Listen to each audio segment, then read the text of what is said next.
নমস্কার বন্ধুরা, আশা করছি সকলে ভালোই আছেন। বং কিচেন নতুন একটা রেসিপিতে আপনাদের স্বাগত জানাই। আমি যে রেসিপিটি করব সেটি একটা টিফিনের রেসিপি। এটা বাচ্চারা বড়রা সকলেই সকালের টিফিন কিংবা অফিসে নিয়ে যেতে পারে। তার জন্য আমি যা যা উপকরণ নিয়েছি আমি দেখালাম এবং রান্নার সময় একে একে দেখতে পারবেন। তো সরাসরি একটা কড়াই বসিয়ে দিলাম।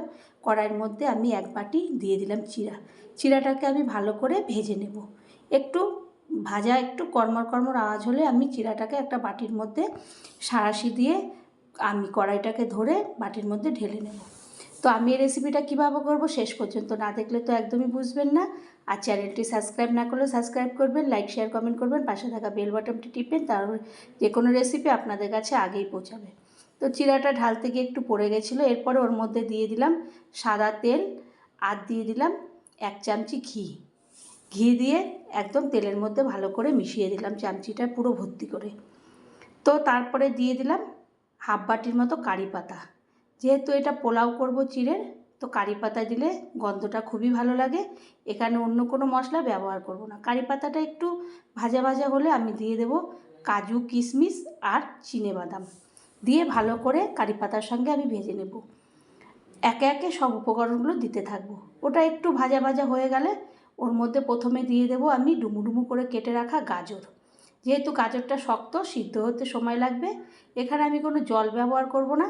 তেল আর ঘি দিয়েই পুরোটাই আমি ওর মধ্যেই রান্না করে ভাজা করে নেব। এরপরে গাজরটা হয়ে গেলে দিয়ে দেব ডুমু করে ছোট ছোট করে কেটে রাখা ফুলকপিগুলো, যেরকম চচ্চড়িতে দেওয়া হয় সেই রকমভাবে।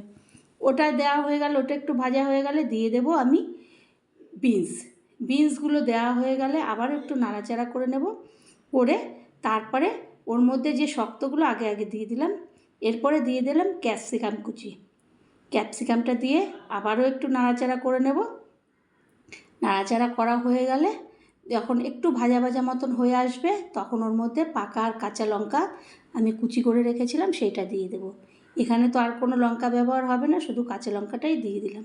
তারপরে লাস্টে দিয়ে দিলাম একটু টমেটোটা দিয়ে আবারও একটু নাড়াচাড়া করব সমস্ত সবজির সঙ্গে, ফুলকপি, বিনস, গাজর, ক্যাপসিকাম।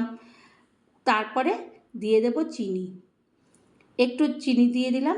চিনি দেওয়ার পরে লাস্টের দিকে একটু লবণ দেবো। এরপরে আমি একটা ঢাকনা চাপা দিয়ে দেবো।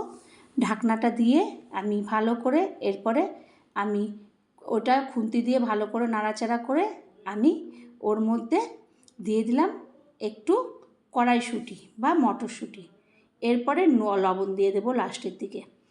লবণটা দিয়ে ভালো করে নাড়াচাড়া করে নেব। আর এখানে তো কোনো জল ব্যবহার করিনি।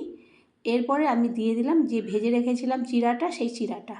তা আমি যদি ধুয়ে রাখতাম ওটা একটা কাদা মতো হয়ে যেত, কারণ চিড়াটা খুবই পাতলা, সেই কারণে আমি ভেজে নিলাম। এটা বেশ ডাটো থাকবে, যেমন ভাত হয় সেই রকমভাবে এটা হবে। তো বন্ধুরা, আমরা তো অনেকে অনেক রকম করে চিড়া দিয়ে বা সবজি দিয়ে রেসিপি করে থাকি। একদিন হলে এরকমভাবে একটা সবজি চিড়া পোলাও করবেন। শীতকালের দিকে সব রকম সবজি পাওয়া যায়, খুবই ভালো লাগবে। তারপর আমি একটা প্লেটের মধ্যে তুলে নেব। তো এটা টিফিনে বাচ্চারা করে দেবেন কিংবা বড়দের। ভালো লাগলে আবার কোনো রেসিপিতে দেখা হবে। ধন্যবাদ।